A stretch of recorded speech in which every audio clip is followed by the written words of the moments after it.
Aloha and welcome to The Art of Life. I'm your host, Willow Chang. We strive to bring you the most interesting and dynamic people that make Hawaii an even more interesting and dynamic place.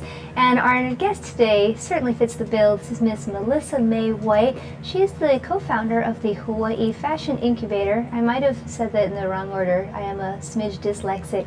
She's going to be sharing with us all the things that float her boat and what makes this organization so essential to Hawaii's stylish intelligentsia. Welcome. Thanks so much, Willow. It's good to see you. Same. So, as you have known by now, we have a format, and that is we always want our viewers to understand how this came to be. How did you get invested and interested in the realm of fashion and style? Take it away. Thank you. I moved here about 14 years ago now, and for graduate school.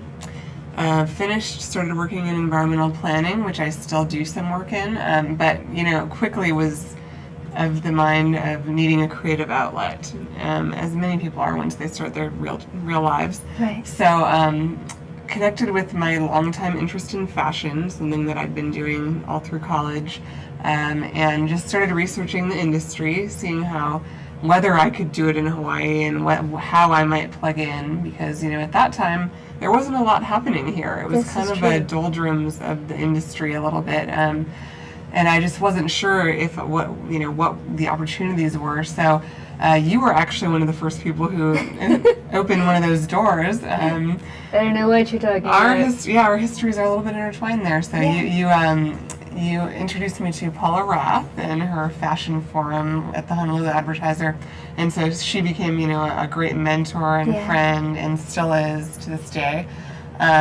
She encouraged me and my partner Toby Portner to pursue the idea that we came up with of a fashion incubator. It was something that I had read about it in Women's Wear Daily, and I thought, this is what Hawaii needs. There's kind of stuff happening over here and over there, but it's in isolation. So people need a place to find resources, to connect with each other, and and Toby and I had our own selfish interests. We both wanted to plug into fashion and have a supportive community for that. So that was about 8 years ago now. So time flies. Right. And just to clarify for our viewers, if you're not familiar with WWD, it's a trade paper, Women's Wear Daily, founded by John Fairchild, who also founded W Magazine. And I think the thing that's really cool about that, because that's where we really get to our fashion nerds, if I may say that with love in my heart, when you start reading trade papers, you realize that fashion is so much more than just the superficial thing. I think that's something, maybe, if I may be so bold, it drives me bananas when people think that fashion is just superfluous fluff, and it's superficial and it doesn't have any bearings to the real world. I think that an organization like HIFI completely and delightfully negates all of those things, because fashion allows someone to fire off on many different cylinders in different facilities. Right. Not just design and not just things that are pretty. Could you tell us about some of the programs that the incubator has launched? Sure, yeah. So, we see fashion as a business, as a creative outlet, as art and industry, we like to say. So, and our goal is really to build up that industry through community building and through providing resources. Right. So, we've always been responding to the needs of whatever people bring to the table. We have everybody from makeup artists, photographers, designers, people on all those creative ends of the industry, manufacturers, retailers. We've always said, okay, well, where are we at in the industry today, and what are the needs? And we let those drive our initiatives. So they've evolved over time. I have to say, in our very first meeting that we had at Arts at Mark's Garage as kind of a needs assessment, a Fashion Week for Hawaii was in the top 3 needs, as was a shared workspace, and just kind of more promotional platforms for Hawaii fashion. So I feel like we're in a pretty good space with all those things today. We have a space at Word Warehouse, which we moved into a few years ago, the HIFI Coupe on the second floor. So that provides a workspace, meeting space, photography, place for events, and we have some anchor tenants that actually run their businesses out of there that will then go on and hopefully get, independent space. So it incubates businesses.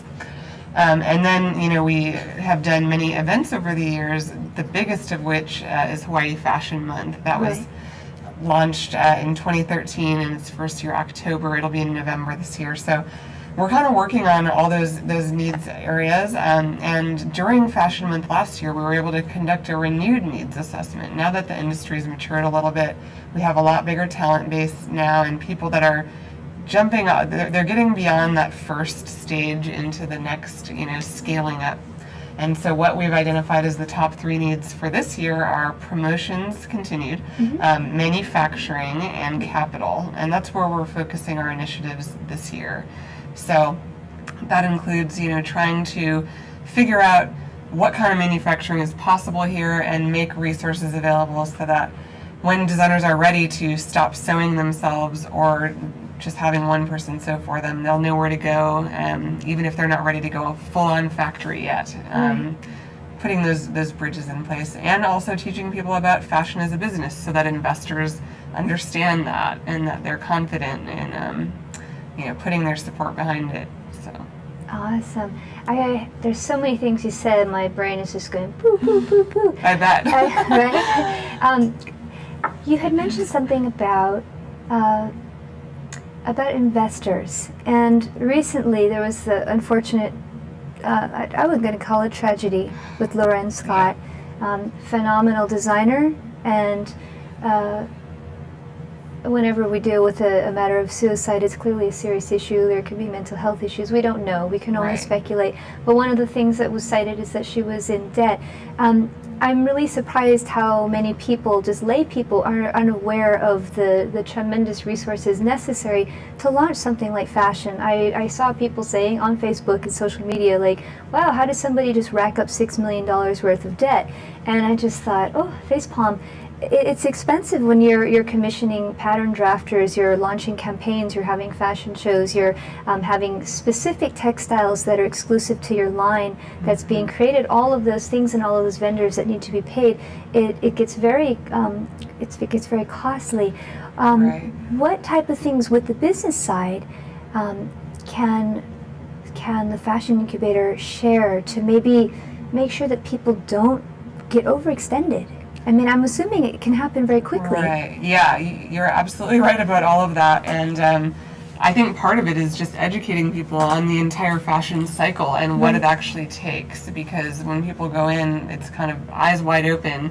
You have to be realistic about the expectations and about the preparation required. And there's, as you know, a lot of creatives, don't necessarily have the training in the business side. Right. So we've been working pretty closely with folks at the State Department of Business, Economic Development, and Tourism that have been working on an accelerator model for fashion. And it's basically meant to do just that, take designers that have promise, that have ambition, may have some of the pieces but not all of them in place, and accelerate them, put them through an intensive system where you get some support and you get intensive mentorship and you learn what it really takes, to get something off the ground. And then at the end of it, you may get some investment. You may get paired with a, like a retail store or an investor from the outset. And then at the end of it, you actually get a bump to get to the next level. So it's things like that, that can help connect the dots for people and can help. And then once you take a few people through that too, what that does is leave in place infrastructure for other people to follow. Absolutely. So there's a safety net of sorts, and resources. Yeah, but there's, with Loren Scott, it's just unbelievable, that somebody of that, stature could fall into that situation. But it is so true. I mean, in anything like that where there's... And I think if again, our fashion nerds out there, but this is actually a very common thing. Halston sold his name, and the rights are Pierre Cardin. I mean, regrouping. Anne Klein, I think, I hope I'm correct on all these things, but it's not unusual for for creative people, for fashion people, to go through different cycles and reincarnations. I mean, they're very much the phoenix from the flames. They might, where you start is not where you end up. I mean, my goodness, before Isaac Mizrahi did his collection for Target, or Target, it was kind of like the equivalent of a stage actor doing TV. People thought like, it's beneath you, how could you do that? And now everyone's doing collaborations, whether it's with H&M or Target. Do you see that Hawaii designers are in a position where they could maybe have that foray into large-scale collaborations? Or has there already been? Maybe there are, and I'm just unaware of it. Well, there is starting to be more of that. You know, Iolani Sportswear is doing a collaboration with Uniqlo. That's right, which I is saw huge. that. That's huge. That's Right. kind of like the upscale Gap of Japan, if I may say. Right. I don't know. It's hard to describe, but they always have cool That's stuff. a good one. Yeah. So I mean, no, it's really exciting. I think it's great because what we want is more kind of international cachet and recognition for Hawaii fashion. I mean, obviously we've had that, you know, Right. Aloha wear permeated everywhere, and it's still everywhere, and it's iconic, and you know, the Aloha print is not going away anytime soon. Yeah. But you know, what we're doing now is we're saying, you know, Hawaii is not only, you know, just these iconic prints, but it's like we have all the talent here. We have the talent here to be a destination and a creative center, you know, and that's why cross-pollinating with other industries, you know, film and other creative industries, can make Hawaii, you know, more of a destination overall. Absolutely. I'm thinking of Ari South. I mean, people might know of her from Project Runway, and of course Fighting Eel, my goodness. Even Aloha Rag, I'm not sure what happened to them, but it was a thrill to open up Elle magazine and various publications and see like, wow, these are like local people that are getting international recognition for their work. And then we just had Rupal Gohil, she launched her line, and she was one of our guests. And so and people from many different backgrounds. I think that that's what's fascinating, is in keeping with the tradition of transplants who decide to make Hawaii their home, it keeps things very, very interesting, very fluid. So the voices are not, they're not just a one-note symphony. There's a lot of variety there. Exactly. Absolutely. There was something that my brain was like, ooh, ooh, ooh, ooh. You mentioned about the Aloha print, and this is kind of, I think, a quagmire for many local people who live in Hawaii that are involved in the arts. It's like, at what point do you bank or selectively focus on what's perceived as Hawaiian or local or of the host culture, and at what point do you listen to your own siren song and create the things that speak to you? Because people can be very complex, as our experiences. So it's like, do you have to only have Aloha wear to be successful, or can you foray into other things? So I would say what I call the Jack Johnsoning of fashion. I mean, you see guys in jeans and t-shirts and slippers and that kind of like laid back feel, no matter where you go in the country or abroad, and that's like such a local style thing. Or surf shorts, or any of the surf companies, whether you've seen things with Roxy, and they go beyond things that are surf oriented into lifestyle. Where do you see Hawaii playing into that kind of equation? That was a very long question. I acknowledge that. You're like, where are you going, girl?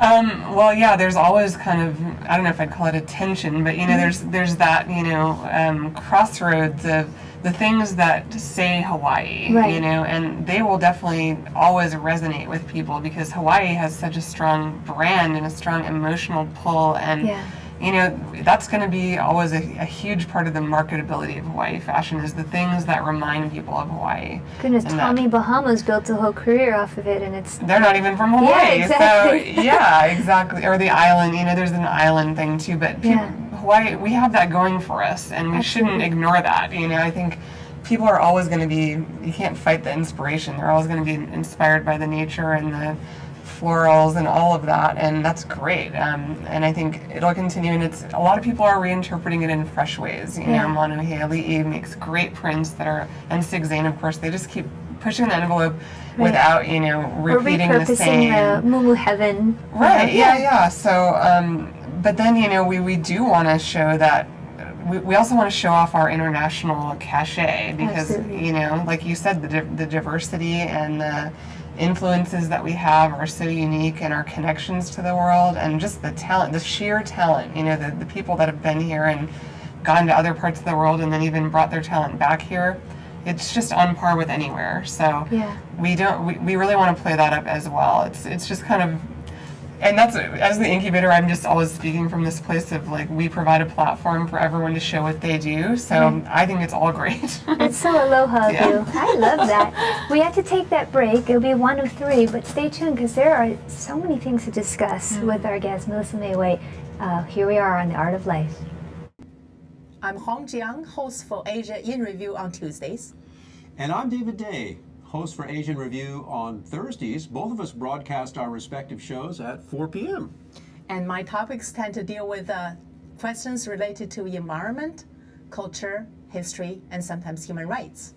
And my shows tend to be on international business, foreign policy, geopolitics, and national security. And you can watch our shows live on the ThinkTech website at thinktechhawaii.com. And you can also watch us on YouTube or Olalo. So come join us on Thursdays at 4 p.m. I'm David Day. And on Tuesdays at 4 p.m., I'm Hong Jiang. Aloha. Aloha. Aloha and welcome back. This is The Art of Life. We broadcast live every Friday from 2 to 3 p.m. here in the heart of Honolulu, of downtown at Pioneer Plaza. If you have questions, comments, or concerns, feel free to drop us a line at our Art of Life page on Facebook or to our producer, Jay Fidel. I'm here sitting with guest Melissa May White. She is the co-founder of the Hawaii Fashion Incubator, and we're just talking shop about all kinds of things, style and fashion. I wanted to segue into something that we're both really passionate about, sometimes quietly rabid, and that is the realm of vintage fashion and vintage clothing. We just recently had Darlene Mandel, and later in the month we will have Catherine of Catherine's Closet. We both have this affinity for vintage clothing, and I know that you were really instrumental in bringing some attention to the collection of vintage clothing that's housed with the fashion department at the University of Hawaii. Can you give us an update and some information about that? Because I think it's one of like the largest collections out there, probably outside of a design school.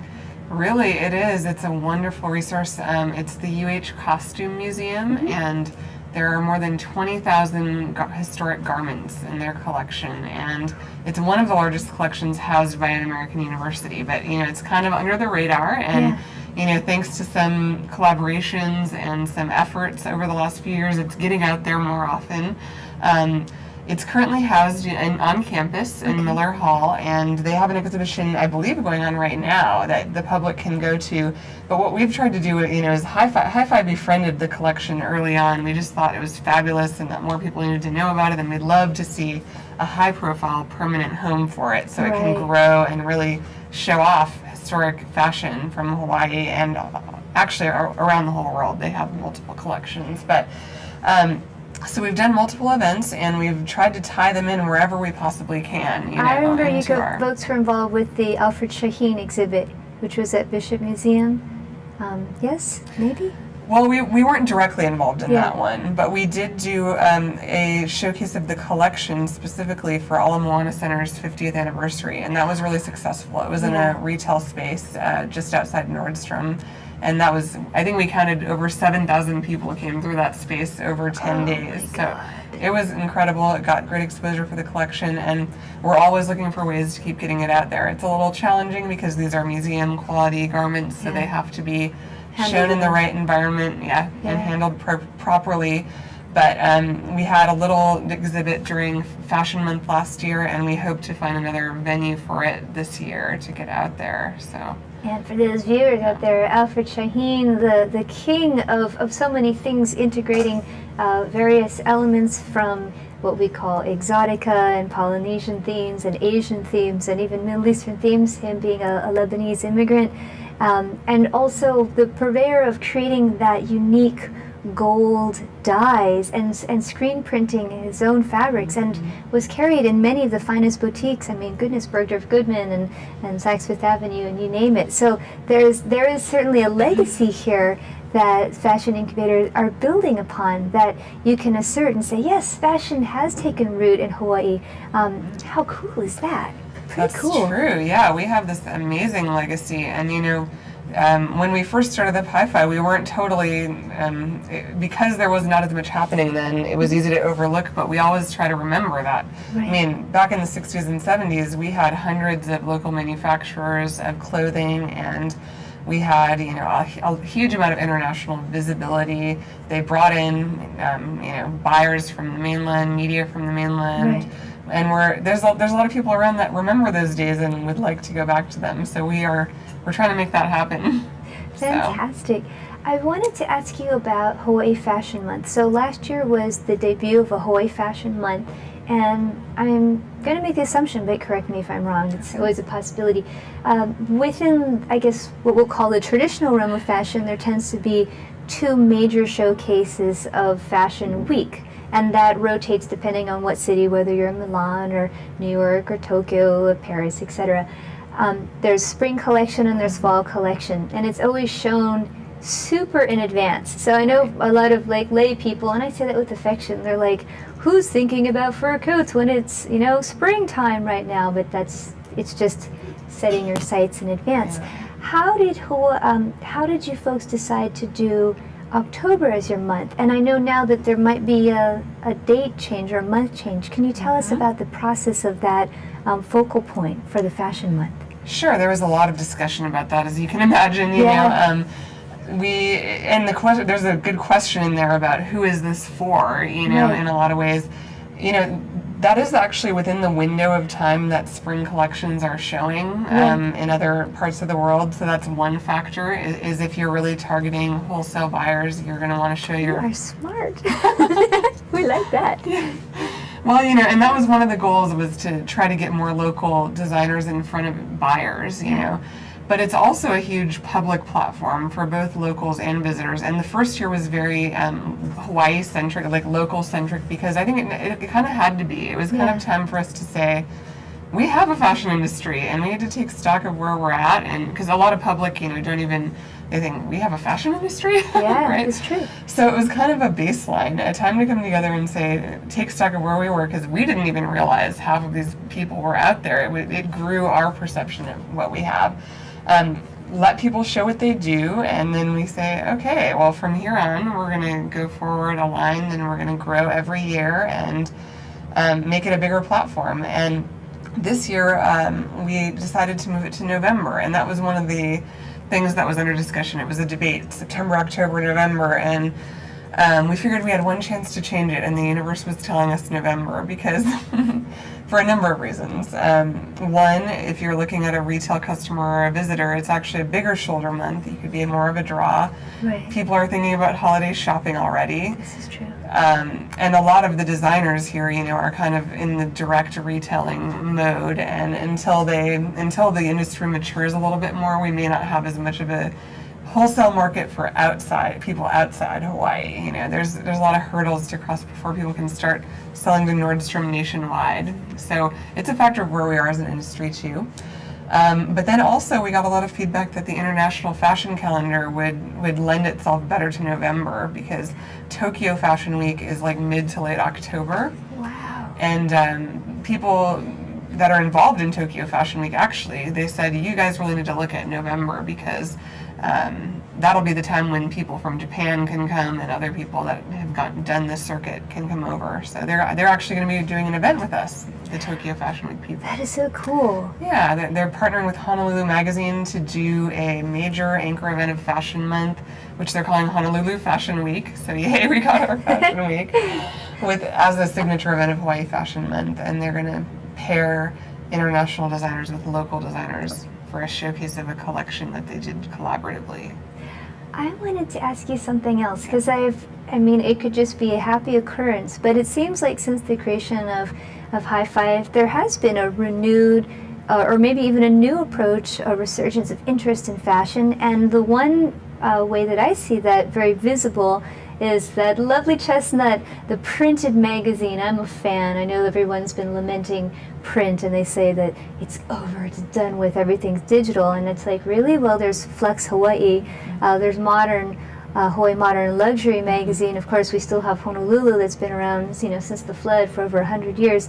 And many magazines that are just dynamic and interesting that devote a lot of time and energy to fashion. How are those relationships built? Do you guys assist in that? Do they come to you folks? Because magazines don't have to promote fashion, but I'm so glad that they do. I think it's pretty cool. Right. It's funny, I have to think back because we've been around for so long that a lot of things just kind of happened organically, and in some cases people came to us, we came to them, but it's just such a natural kind of marriage because what we do is we have a network of people involved in fashion, so it's kind of a one-stop shop. I need to figure out what designers I can feature in my publication. They need content. We have all the people in the network, so it really makes sense, and it provides value, for the people that are involved in our network to have opportunities for exposure. Absolutely. So, actually, the current publisher of Honolulu Magazine came to some of our very early HIFI meetings in Toby's living room, and I remember us sitting around and she's saying, the publisher is Allison Hellwagon. That's right. Okay. Yeah, and so I remember her coming in and saying, I'm about to launch this thing called Les Chic, and here's the concept. And so in a lot of ways, we've all kind of grown up in it together, and it's great to see the projects that everyone's done and run with from the days of Toby's living room, and we're all sitting around, wouldn't it be great to have a Honolulu Fashion Week? And wouldn't it be great to, have this like daily candy type newsletter that focuses on Hawaii style and fashion, and now it's all happening, and it's part of Honolulu Magazine, and so. One of the things I remember that you guys did very early on was the pop-up shop, and for those who are unfamiliar, many large metropolitan cities, this is a pretty normal occurrence. Maybe there's an empty space, and they rent it for a month, and they have a limited collection or a limited amount of things to sell, and then it's gone. And it's not necessarily she. You can even have Dwayne Reed or Hallmark, has a pop-up shop for Valentine's Day or what have you. You folks have had this as well. Is this something that you still will have or plan to have, the pop-up shop, or has that kind of come and gone for those who want to experience that? I don't think it's come and gone. I think it's been enduring because of, exclusivity and limited edition things, which at least people in Hawaii love. They're definitely not over that stuff, So there's going to be that kind of component at our at the Honolulu Fashion Week event in November, and we're actually looking at a much larger shared venue where we can have other types of pop-ups happening around the same time, around the same event, and so that'll be exciting. I think people like that, opportunity, and we did that a little bit last year with our outfit event, which was kind of a hybrid trade show and public marketplace with 70 designers from across the state, and it was just, it was so much fun. People were like, half the designers, a lot of them had come from neighbor islands and had never shown on Oahu, so to have access to them over a limited time frame was really exciting for a lot of people. Definitely. So. Now, I wanted to ask you some things concerning technology because clearly we're hosted by ThinkTech. ThinkTech Hawaii. And one of the things that I think you guys are really good about is integrating technology. And I think some people don't think of fashion as technology, but hey, one of the biggest design schools is Fashion Institute of Technology and Design. And fashion is also not only incorporating technological things to create and produce fashion, but also it's very social. So could you tell us a little bit about how we can find out about you guys? Are you doing the Twitter route or the Instagram, or do you have polls or contests that use technology as a means to communicate with your fan base? Oh, we've got it all. We've got all the social media that you could shake a stick at, and we've got platforms for both Hawaii Fashion Month and Hawaii Fashion Incubator, and so there's kind of two ways to plug in. Hawaii Fashion Incubator is the greater industry. Fashion Month has things to do with all things related to that event. But then, one really interesting aspect that we introduced last year in collaboration with a local company was a mobile app platform. Wow. And it wasn't, it was an existing platform called Shop Sui that was new at the time. And they're a great locally based tech startup. And they're just, on fire about launching this technology that allows retailers to communicate in real time with shoppers and to try and. I mean, it sounds kind of Big Brother-ish because, once the people download the app, you can kind of see where they're at and where they're like visiting and what they're liking, because it's kind of like a virtual shopping center where each retailer has its own, merchant page. It links directly to their Facebook. If somebody likes them or comes to their store often, they can actually send them and say, hey, come in now and I'll give you 20% off one item. Everybody likes a bargain. Right. They can give them offers in real time, and so we kind of helped them launch that app during Fashion Month last year, and it was one of the most rewarding aspects of the whole month because they mapped out, not only did they map out all of our events, but they did like a kind of a virtual program, but they mapped out the outfit marketplace. So all 70 vendors, they each had their own page. As you walked through the marketplace, you could, if you liked someone, you could just connect directly with their Facebook page, like it, get deals right there.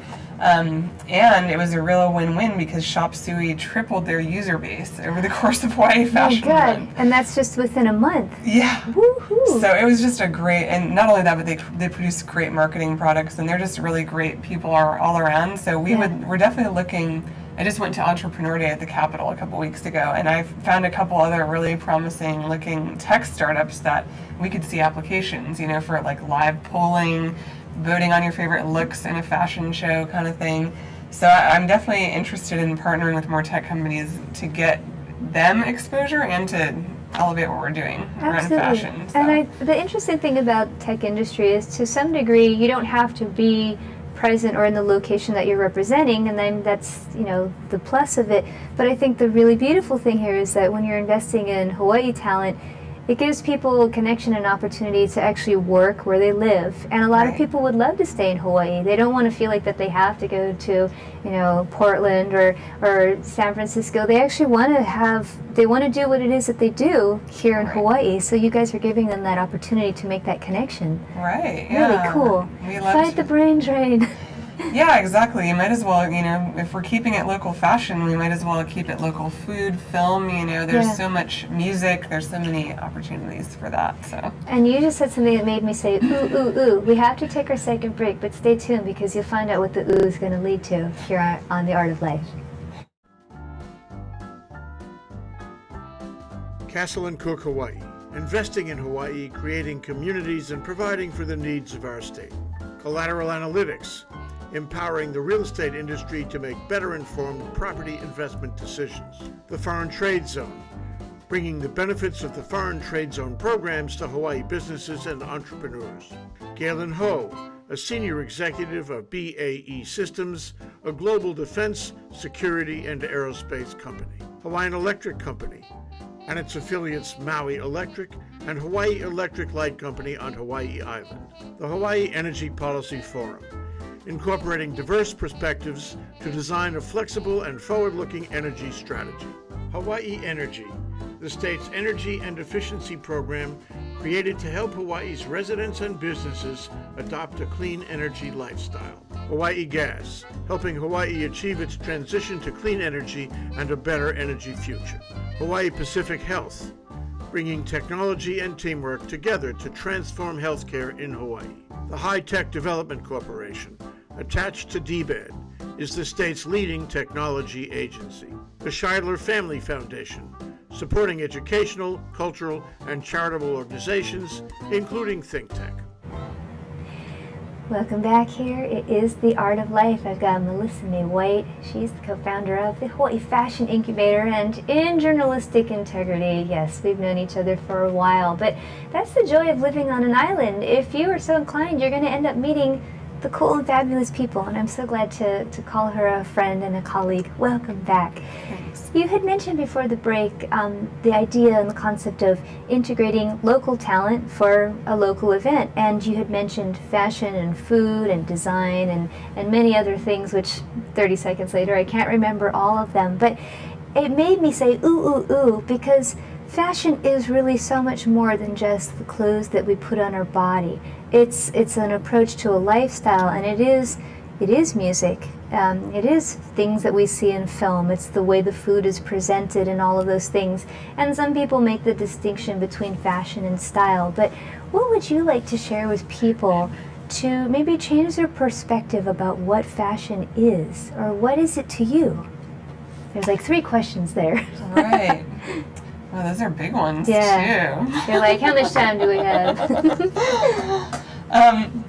Well, you're so right, and I think things are becoming more lifestyle driven. You know, it's people don't just pick up on a trend that's meaningless, you know, that is completely separate from the rest of their life. I think the more people now are like, they're into things that integrate with other aspects of their life, whether it's the way that they eat, the type of exercise that they do. And I think Hawaii, you know, again, like going back to how Hawaii has such a powerful brand, it's our lifestyle is something that is unique. And I think the fashion and the other things that people do here reflect that. It's kind of an authenticity, Right. and it's genuine. And I think that's what people resonate with, is authenticity. And, you know, you're not just going to go buy like a crop top. You know, a lot of people do, you know, just to follow the latest trend. But I feel like more people are kind of getting away from that to something that really resonates with the other values in their life. And following along with that, you know, the idea of buying local and supporting sustainable businesses and supporting the community that they came from, and understanding where your things that you're buying are coming from is all part of that kind of mentality shift towards a more lifestyle approach rather than a disposable or, you know, trend-driven approach. I was thinking when you said that, all these things were going off in my mind. I was thinking, oh, you know, farmers market, because that's really a place where people buy local, and it's a connection. And then when you're at the market, if you're really on the wave of trying to help your environment, that would be bringing your own bag. And I love how something as simple as the bag that you take shopping, that's just launched like a million different little companies that have different kinds of bags that you wrap up. And you know, this is a shopping bag in case you're, what is she talking about? But even things like the iPhone. From the iPhone, or any cell phone for that matter, it launched this whole industry of designers and people creating new products and accessories and ways to express oneself through the extension of the way they accessorize their phone. So I think that those are very tangible ways when people poo-poo fashion. They're like, I'm immune to that and I don't care. But it's just simply not true, Mustafa. I mean, Vistaprint. How would Vistaprint exist if people didn't have that desire to express themselves and to get their message across? Right. And that is a direct link into fashion, I would say. Yes. Yeah. That's at the root of it, for Yeah. sure. You know, and I mean, it's always a form of self-expression, but then I guess how much you integrate it into your environment says a lot too. It's Right. funny because I think when I moved here, you know, I just had this like hilarious, I mean, awesome wardrobe, but you know, I was like, I'm not getting rid of my 5 red coats and my 8 pairs of knee-high boots, and you know, it took me like a really long time to realize this isn't really going to work. So, I mean, in a way, I think over time, you know, you just kind of start and you start becoming more of a product of your lifestyle and your environment too, and you just can't help it, you know. Yeah. Not that you're compromising, but you're just you just go to something that like meshes more seamlessly. Now, frequently when you're in the realm of fashion and you have a leadership role, it's expected of you to kind of be like a seer or to give your insight on your favorite takes or what you think are trends. So this is when we delve into perhaps dating our show. It is spring of 2014, but what are the things that really float your boat right now? Things that you're like, God, I'm really jazzed about this, you know, fill in the blank. Well, I'm interested in ways of using natural materials that don't resemble them, and especially native natural materials. And the earrings I'm wearing right now are actually kukui nut. Oh, wow. So, you know, you would never imagine that, but it's a Kauai designer, Sonia Monique, and like designers that are using organic materials in an edgy way where you can't necessarily identify what they're made of. Absolutely. Oh, and then I picked up some really cool earrings a couple weeks ago that were made out of bicycle tubes, and they look like leather. Wow. So, just kind of things that have like a tribal and natural type flair, but that use organic or upcycled materials are really fun. But I've still kind of got like the vintage inspired ladylike, bent going on that we've always kind of agreed upon, you and Yeah. and I really, It's hard to be uninfected with that. Right. So, one of the up and coming trends that I'm more excited about right now is the return of the long slit. Oh, and that's on a skirt. Yes. Not on a pair of pants, though. That'd be kind of strange. But yeah, a little bit of So- leg didn't hurt anybody. It's been ages since I thought about wearing like a long skirt with a long slit, but I'm kind of thinking about it. Yeah, I always say choose your leg wisely. Yeah. No two legs are the same, so you have to like discern which is the leg you want to share with your public. Yes, exactly. The thing that kind of scares me is the double slit. This is very popular in the realm of belly dancing skirts, and I'm like, ooh, that's a lot of information. But some people wear it really well, and that's the beauty of fashion, is that there's always somebody who can make it look good. And in the end, if you enjoy it, why not, right? Mm-hmm. As long as your naughty bits are covered in a public place. Don't want to get a ticket there. That's right. Can you believe we're up on our third break? It goes by so fast. It does. Stay tuned because there's lots of information we want to share with you, especially the call to action, how you can get involved with Hawaii Fashion Incubator here on The Art of Life. I'm David Day, host of ThinkTech Asia. We're here at 4 o'clock every Thursday on topics involving international security, foreign policy, geopolitics, and international business. I'll see you there.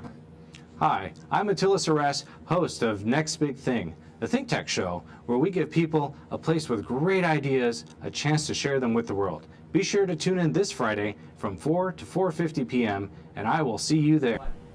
Aloha, I'm Maria Kashem of ThinkTech Hawaii, and I want to tell you about our ThinkTech talk shows.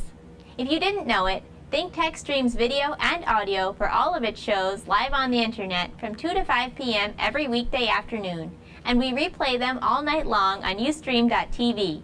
Visit thinktechhawaii.com for our live stream and YouTube links. Raise your awareness on ThinkTech. I'm Maria Kashem, and I'll see you there. Aloha, my name is Willow Chang, and this is The Art of Life. If you're just joining us, we're talking shop about fashion with Melissa May White, co-founder of the Hawaii Fashion Incubator. I'm just like talking about things randomly off the top of my head. I tend to do that. And we're approaching spring, and one of the things that I think of as seasonal with spring is that there's always a fashion show at HCC, Hawaii Community College, and also at the University of Hawaii, because those are the two schools locally that have fashion programs. I'm curious if you folks are involved with that in any capacity. Well, we're very supportive of both fashion programs, and we've done, various collaborations with both of them. So we always try to make it to their shows and support and see what kind of talent's coming up, because there's a lot. And fortunately, I feel like both schools are starting to make more inroads into doing more things in the community. So, we try to provide complimentary venues and opportunities for the students to get involved, to meet people, to even have a workspace outside of school if needed. And some of the recent graduates of UH, have even come in and taught classes for us. Oh, So that's great. I'm really excited to see what kind of talent they've got coming up. I think there's about 200 fashion graduates or fashion people in those programs collectively. So we've got a pretty good, base. And it's always interesting to see where they go, years later. Everywhere from Ari South to, another classmate, Kanani Minor, who started a line Hina, and she's now at Mary Monarch, and ladies in my office wear her stuff, and I love it. So I wanted to dispel this maybe misconception as well. And I think some people think that fashion is something that's strictly for women. And then, of course, when you get into high fashion, you see that there's many men involved. But fashion is involved with both men and women. Would you say that in Hawaii scene there's a percentage? You could say it was 60-40, or does it seem pretty balanced? I'm just curious. And these are all unscientific methods here, but from what you've seen. Yeah, you're right. There's probably a half-half, I would say. Yeah, Hawaii seems to have a lot Yeah. of men and women who are both involved in fashion. Yeah, I'd say in our network it's really split and balanced, the wardrobe stylists, photographers, everybody. So it's been really fun because they're all such great looking people too. We love working in fashion. We're all addicted to beauty, all kinds of beauty. Yeah. Something that you had mentioned during the break, and that is the inclusiveness with Hawaii Fashion Incubator. So let's say that you're a high school student and you're interested in fashion, or maybe you're someone who you feel you're not creative but you love fashion regardless. Who's the person who comes to your events? Anybody really who doesn't love fashion, really. I mean, Yeah. It's funny because we go into meetings with nothing to do with the fashion industry, and everyone's always saying, I don't know fashion, but then they rattle something off and you're like, oh yes you do. You do. Everybody knows something about it. And If you know what a something wrap dress is, or Yeah. the difference between a flip-flop and a mule. The most important thing is that everyone thinks fashion is fun. Yeah. So, that's the most important thing about what we do is remembering that. Sometimes we're like, this is crazy, but it's fun, and we have that a lot. We have that going for us in fashion. So it's not hard to harness interest and an audience, but we want to make sure that everyone, number one, knows about it, Right. and number two, feels welcome to plug in, because whether your interest is superficial or or just a small, you're not sure how to plug in, or you have a set ambition. What we try to do is provide an open platform and opportunities to plug in and to find something, a connection or an opportunity that leads you to the next thing. So I wanted to put out there that for Fashion Month 2014, we're going to be launching our planning meetings soon, and our planning group is open to everybody. We're going to be having a small team again this year to kind of drive the effort, and a steering committee. And our meetings are always open to bring in new energy, new input. So the website has all those links to sign up or to register as a volunteer.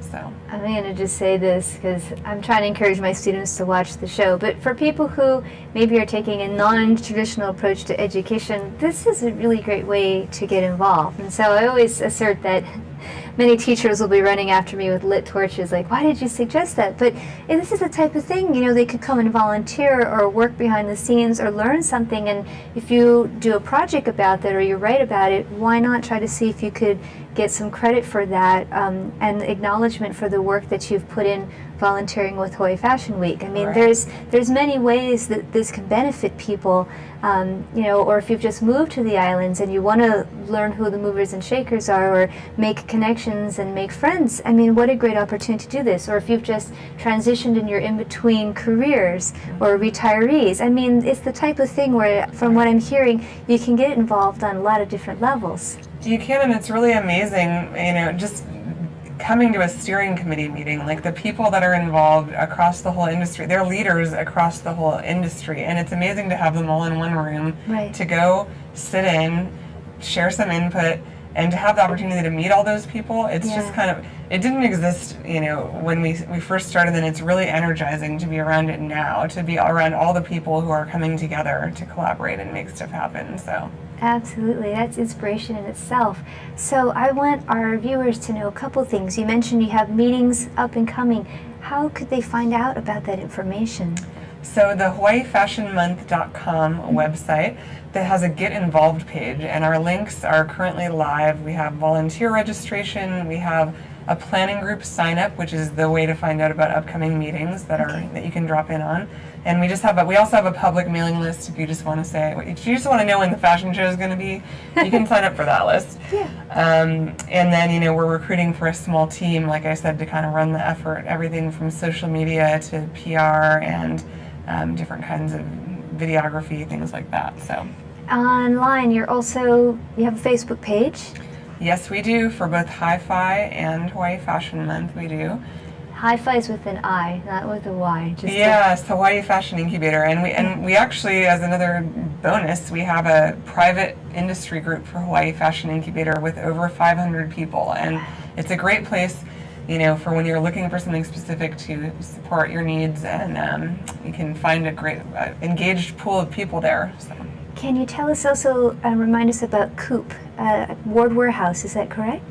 Yes, our space, the HIFI Coop, is on the second floor of Ward Warehouse above TNC Surf. And check the website for hours. We have times where you can just drop in, you can sew, host a meeting, and then we have it available for events as well. So you can rent it out for an event or have a trunk show. You consider having a launch party there. So lots of things, potential for that space. Yeah. Fantastic. And last but not least, tell us which month this year's Fashion Month will be, Hawaii Fashion Month. November is Hawaii Fashion Month, and I hope everyone can all come down. Fantastic. Well, I'd love to have you again as we get closer to Hawaii Fashion Month, and you can give us the latest update and scoop on all that good stuff. You are doing wonderful work, all of you, your colleagues, the vision. I'm so proud of you. And we didn't get to the pictures. Oh my goodness, we ran out of time. We're going to have to do a show just for that. But thank you so much for having the vision and sharing it with us. Thanks for having me. Indeed. So stay stylish, folks, and we will see you next Friday. Aloha.